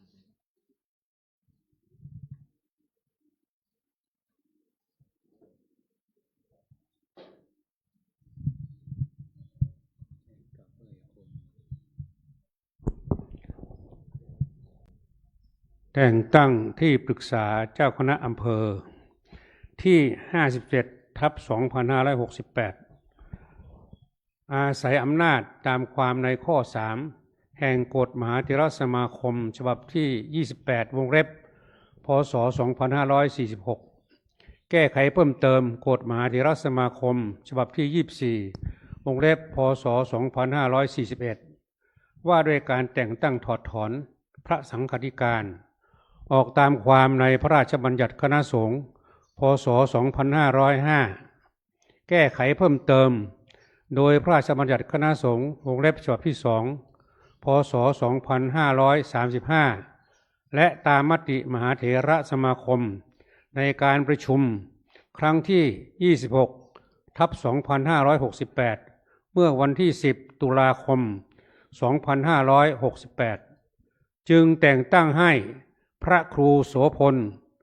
สุวรรณาธรวงเล็บเพชรฉายาวชิรยาโนอายุ 61 พรรษา 38 วิทยาฐานะนักธรรมชั้นเอกวัดพระธาตุศรีจอมทองวรวิหารตำบลบ้านหลวงอำเภอจอมทองจังหวัดเชียงใหม่ผู้ช่วยเจ้าอาวาสวัดพระธาตุศรีจอมทองวรวิหารและเจ้าคณะตำบลดอยแก้วเป็นที่ปรึกษาเจ้าคณะอำเภอจอมทองขอจงถึงความเจริญงอกงามไพบูลย์ในพระพุทธศาสนาตลอดกาลนานเทินทั้งนี้ตั้งแต่วันที่ 10 ตุลาคม 2568 เป็นต้นไปแต่งตั้งณวันที่ 21 พฤศจิกายน พุทธศักราช 2568 สมเด็จพระอริยวงศาคตญาณสมเด็จพระสังฆราชสกลมหาสังฆปรินายกชยันโตโพธิยามูเลสักยานังนันเทวัฒโน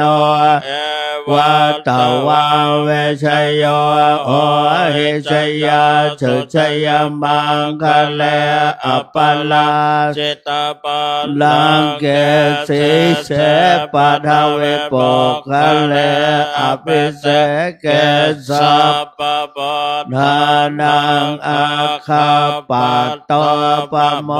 ทเตสนาขาตังสุมังคลังตาโสโหติตาโสกันโนสมโหตจะโสเยทังพระมัจจาเลโสปทาเกนังกายกรรมังวาจากรรมังปทาเกนังปทาเกนามโนกรรมังปเนเทเตปทาเกนาปทานิกตวานาลาบันตาเทปทักขิเนครับก็ลำดับต่อไปนั้นก็จะได้กราบอาราธนาพระเดชพระคุณหลวงพ่อพระสุวรรณเมธี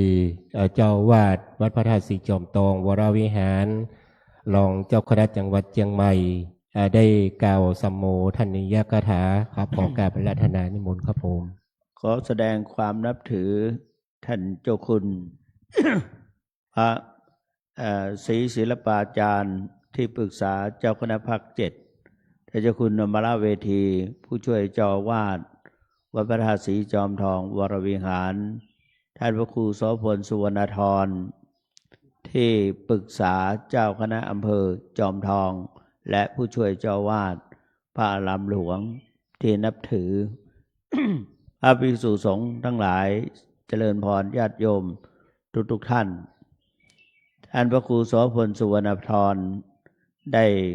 นอกจาก เป็นพระสังฆาธิการได้รับแต่งตั้งเป็นพระสังฆาธิการโดยเป็นผู้ช่วยเจ้าอาวาสพระอารามหลวงจากนั้นก็ทางการปกครองคณะสงฆ์เมื่ออาตมาได้เลื่อนจากเจ้าคณะตำบลดอยแก้วขึ้นเป็น รองเจ้าคณะอำเภอจอมทองเจ้าคณะตำบลดอยแก้วก็ว่างลงไปก็จึงได้คณะสงฆ์อำเภอจอมทองก็ได้ขอเมตตาจากท่านให้ได้มามีส่วนร่วม ในการปกครองคณะสงฆ์ภายในเขตตำบลดอยแก้วและก็ท่านก็ได้ประพฤติปฏิบัติเป็นเจ้าคณะตำบลมาด้วยดีสามารถมีกองทุนสวัสดิการแก่คณะสงฆ์ต ตำบลดอยแก้วคือบัดได้คืออำนวยความสะดวกแก่ทุกวัด ที่อยู่ภายในเขตการปกครองมือการคณะสงฆ์เป็นไปด้วยความราบรื่นของคณะตำบลดอยแก้ว นอกจากนั้นท่านก็ยังมีส่วนร่วมในการที่ท่านเป็นเจ้าคณะตำบลดอยแก้ว กิจการงานของคณะสงฆ์ภายในจำพลจอมตองก็ถ้าอู้ถึงภายในกลุ่มคณะตำบลแล้วก็ตำบลดอยแก้วก็ว่าสะดวกหรือว่าคล่องกว่ามีความพร้อมกว่าตำบลอื่นๆที่ได้ทำมาเพราะนั้นทำเพราะว่าท่านเป็นผู้ที่เอาใจใส่คือมีภาระธุระเป็นภาระธุระให้แก่ทุกๆวัดและก็เพื่อความสะดวกของการปกครองของคณะสงฆ์อำเภอจอมตองมาโดยตลอดแต่ว่าท่านก็มีอุปสรรคคือสุขภาพไม่ค่อยดีหรือว่าบึดเป็นนั่นบึดเป็นนี่ป่วยก็ไม่ค่อยแข็งแรงต่อใดดังนั้นก็เพื่อความสะดวกต่อการปกครอง หรือเป็นไปด้วยความราบรื่นท่านก็จึงได้ขอลาคณะสงฆ์ก็หนักใจเหมือนกันแต่ก็ผลสุดท้ายก็ได้พระครูพุทธศาสตร์สุประดิษฐ์ได้มาสนองงานรองจากท่านความจริงก็เป็นเลขาของท่านแล้วแหละเมื่อก่อนก็ได้มาสนองงานท่านก็ดังนั้นคณะสงฆ์ก็ยังอาลัยอยู่อาการจะปล่อยลาออกไปผู้ว่างก็จึงได้เสนออยากจะให้ท่านได้มีส่วนร่วมกับคณะสงฆ์อำเภอจอมตองก็จึงได้ขอเสนอเป็นที่ปรึกษาเจ้าคณะอำเภอจอมตองต่อไปท่านก็ยังเมตตาบังคับได้เพื่อที่จะได้มีส่วนร่วมเพราะนั้นพระเถระผู้ใหญ่ในวัดพระธาตุจอมตองก็ยังได้เพิ่มขึ้นแถมเป็นที่ประจักษ์แต่ก็บ่แน่ วันรุ่นนั้นก็ยังถ้าหากว่าสุขภาพดีมีโอกาสดียังได้ร่วมกิจกรรมเกี่ยวกับภายในจังหวัดก็อาจจะได้ยกย่องคือว่าเสนอขึ้นไปเป็นที่ปรึกษาจังหวัดและก็ภาคต่อไปเพราะว่าก็มันแน่นอนก็ขึ้นไปจะมีโอกาสได้เลื่อนขึ้นไปเรื่อยๆเหมือนกับหลายๆรูปอย่างหลวงพ่อวัดน้ำบ่อหลวงตอนแรกก็เป็นที่ปรึกษาจังหวัดแล้วก็เลื่อนขึ้นเป็นที่ปรึกษาภาคอย่างที่เป็นต้นมีตัวอย่างมาดังนั้นในวันนี้เรา ได้รับพระบัญชาจากเจ้าพระคุณสมเด็จพระสังฆราชสกลมหาสังฆปรินายกได้เลื่อนหรือแต่งตั้งมีบัญชาแต่งตั้งก็เป็นที่น่าอนุโมทนายินดีด้วยบุญกุศลนี้บางทีได้มาแล้วโรคภัยไข้เจ็บเหือดหายนะแต่นะได้มาแล้วตอนแรกจะได้ก่อนจะได้เป็นออดแอดพอได้มาแล้วโรคภัยไข้เจ็บเหือดหายจะด้วยอานุภาพได้สูงขึ้นก็บังใจเป็นอย่างยิ่งว่าโรคภัยไข้เจ็บในเนื้อในตัวของท่านพระครูโสพลสุวรรณธรก็จะเหือดแห้งหายไปแล้วก็จะแข็งแรงและก็ได้ช่วยเหลือกิจการของคณะสงฆ์และก็ได้เลื่อนขึ้นสูงขึ้นไปต่อไปจนถึงที่ปรึกษาเจ้าคณะภาคต่อไปก็ขออนุโมทนาขออนุภาพ บุญกุศลที่เฮาท่านทั้งหลายได้มาส่งเสริมและอนุโมทนายินดีกับท่านพระครูโสพลสุวรรณธรบุญกุศลนั้นขออาบซาบซ่านเพื่อแก่ศรัทธา ทั้งหลายทุกท่านให้มีสุขภาพดีๆให้ลูกเต้าเหล่าหลานของท่านทั้งหลายเจริญรุ่งเรืองขึ้นไปอย่างท่านพระครูเหมือนกันทุกท่านเทินสาธุสาธุสาธุป้านานจะได้กล่าวคำถวายพระตาหารเนี่ยครับขออนุญาตครับท่านคุณลำดับต่อไปนั้นครับก็อาจจะได้เรียนเชิญคุณพ่อประจักษ์บุตรที่ปรึกษาคณะกรรมการวัดพระธาตุ เป็นผู้แทนคณะสัทธาวัดพระธาตุสีจอมตองได้ถวายมุทิตาสักการะท่านพระครูโสพลสุวรรณธรครับขอกราบเรียนเชิญเลยครับ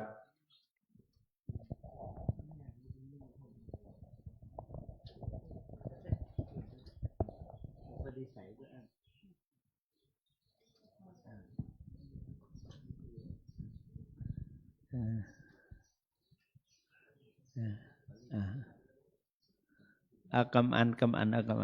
สาธุสาธุช่วยท่านพระครูเฮาเดี๋ยวปะนั้นช่วยท่านพระครูเฮาเด้อ พร้อมแล้วก้าวคำถวายพร้อมเดียวกับเขาเนอะนะโมตัสสะภะคะวะโตอะระหะโตสัมมาสัมพุทธัสสะนะโมตัสสะภะคะวะโตอะระหะโตมาสัมพุทธัสสะนะโมตัสสะภะคะวะโตอะโตสัมมาสัมพุทธัสสะว่าพร้อมเดียวกันครับอิมานิมายังพันเตพัตตานิสาปาลิวาลานิภิกขุสังฆสสะโอโนชยามะสาธุโนพันเตภิกขุสังโฆอิมานิพัตตานิสาปาลิวาลานิปฏิคันหาตุอัมหากังเทคาลตังอิตายะสุขายะข้าแด่พระสงฆ์ผู้เจริญข้าพระเจ้าทั้งหลายขอน้อมถวายภัตตาหารพร้อมทั้งบริวารทั้งหลายเหล่านี้แก่พระภิกษุสงฆ์ขอพระภิกษุสงฆ์จงรับภัตตาหารพร้อมทั้งบริวารทั้งหลายเหล่านี้ของข้าพระเจ้าทั้งหลายเพื่อประโยชน์และความสุขความเจริญแก่ข้าพระเจ้าทั้งหลายตลอดกาลนานเทอ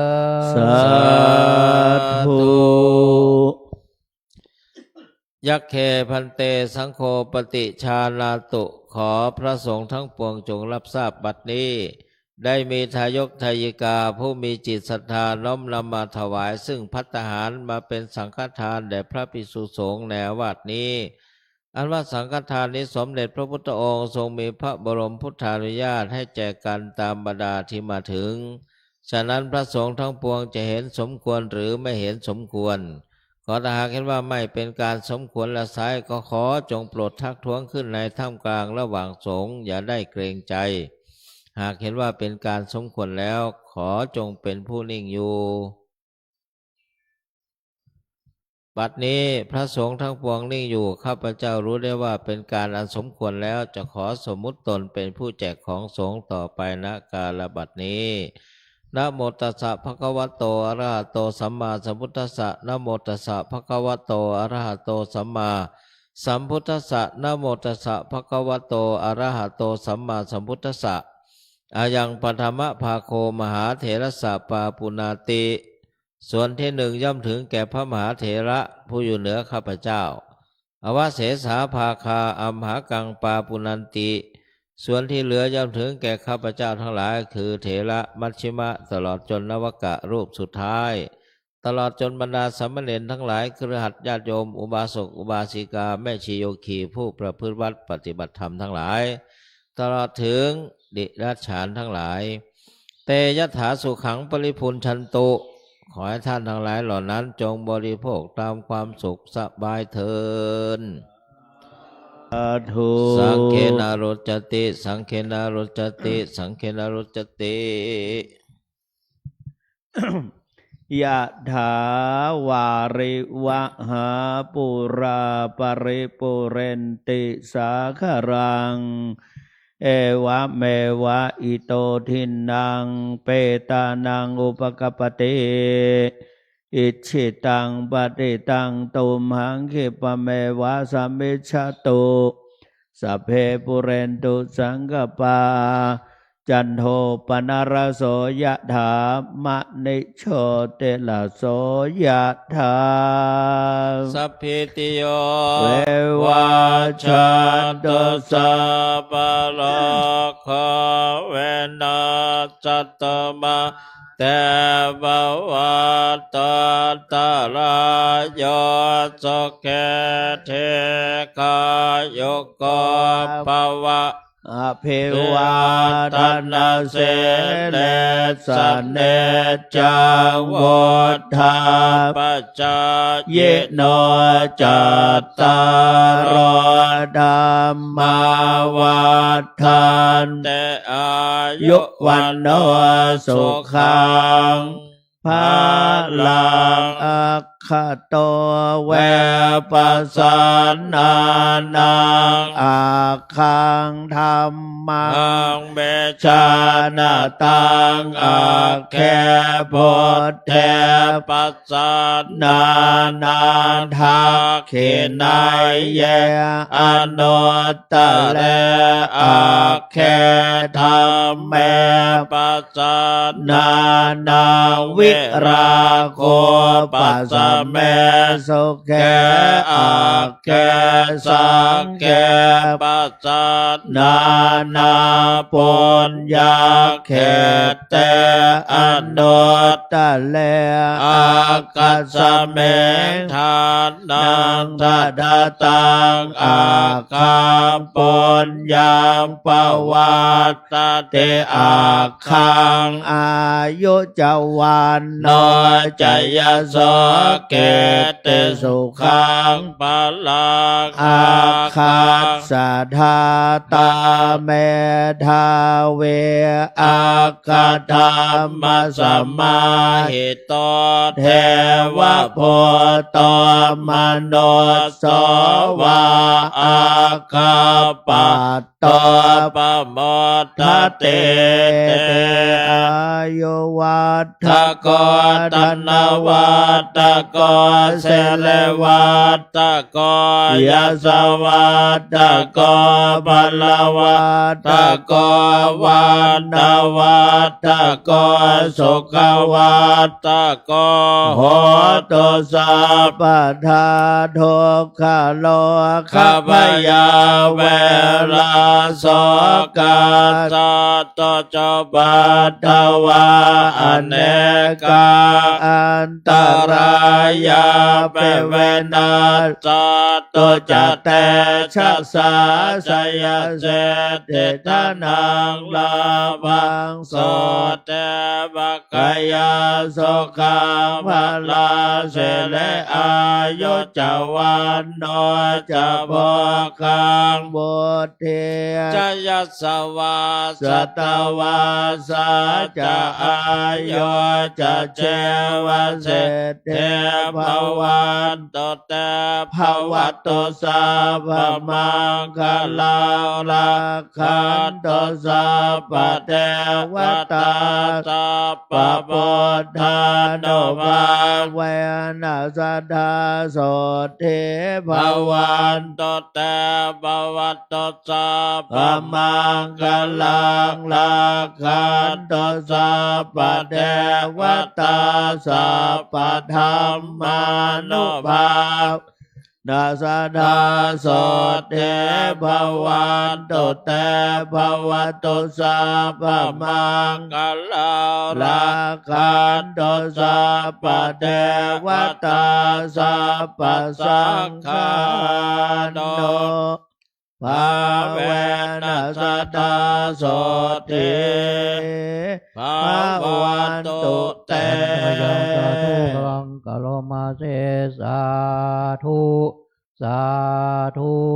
สาธุครับต่อไปขอเชิญทุกท่านนั่งสมาธิเจริญภาวนาแผ่เมตตากุศลผู้บุญตามต่อไปครับ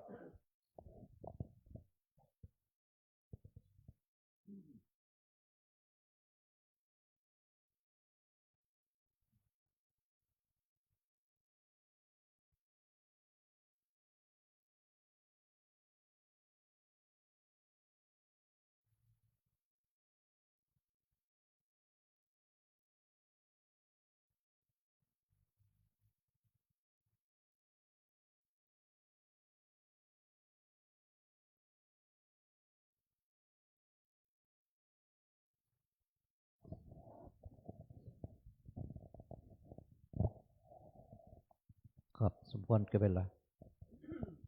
อิตังทานากัมมังนิปานาปัจจยโยตุโนนิจังอิตังศีลกัมมังปัจจยโยโหนตุโนนิจังอิตังภาวนากัมมังนาปัจจยโยโหนตุโนนิจังยังกินเจโกชาลังกัมมังสะเพกะเตหิกะตังปุญญังโนอนุโมทันโตสุนันโตเตวาสามิงทาเนยเทกาตาเทกายุกาสาตาโอนโตสาปัสสุขีอัตนังปาลิหาลันตุมาตาปิตาสุขีตาโอนโตตุกาโตสะเพญาติกาสุเกตาโหนโตโตกาปามุจันโตสะเพอายาคิตาโหนโตโตกาปามุจันโตสะเพปิสาสะเพญาคาสะเพโตคาปามุจันโตสะเพนาคาตาสุเกตาโหนโตโตกาปามุจันโตจะกิตาโหนโตโตกาปามุจันโตจาริโยปัจจายาสุกิตาโหนโตโตกาปามุจันโตสัมปัตเตนังสามิชันตุโอวันตาเมโพธังสัพพะเมโตสังฆามาตาเมวันเทวันตาสัพพะเมโตสังฆามาตาเมวันเทวันตาเมสังฆังสัพพะเม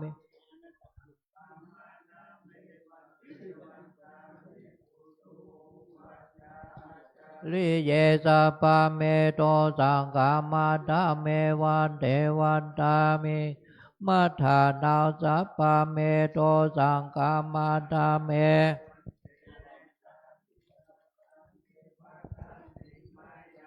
ปะเมโตสังฆามาตาเมวันเทวันตาเมเจติยาสะปังทาเนโสภาเทธิกาสาเลลาธาตุมหาพุทธาโลปังสักกาลังสัตตานังทะโลเกโลเกพระมาโลเกจัมโพธิเปลังกาติเปธาตุโยกิสาธาตุโยอะระหันตาธาตุโยทิยังกันทาโกติจตุลาเสเทสาหาเสธรรมกันเตอัมปตาเจติยังอาหังวันตามิสัพพาโสครับต่อไปก็วันตาหน่อยรูปเหมือนหลวงปู่แล้วก็ท่านเจ้าคุณทุกตนทุกองค์ครับวันตาเมพันเตสัพพังปาลาดังกามันตาเมมายังกาต่างปนยังสามินาโนโมเทตาพังสามินาปนยังไม่อ่างตาตาพังสาธุสาธุอนุโมทามิจัตตาโลธรรมาวัฏันติอายุวันโนสุขังพระลังสาธุสาธุสาธุก้าวคำลาพร้อมเดียวกันครับอันทาธานิมายังพันเตขัจจามาพาหุกิจามายังพาหุการณิยายะสถานิตุมเหกาลังมัญญาธาสาธุพันเตสาธุพันเตสาธุพันเตก่อนคำเดิมสัพพิติโยวิวัตสันตุสัพพโลกโกวินัสตุมัตเตภวะตวันตรโยสุกิติกายโยโกภวะภิวัตนาสิริสนิจังวุฒาปัจจายโนจตตาโลธรรมาวัฏันติอายุวโนสุขังปะลัง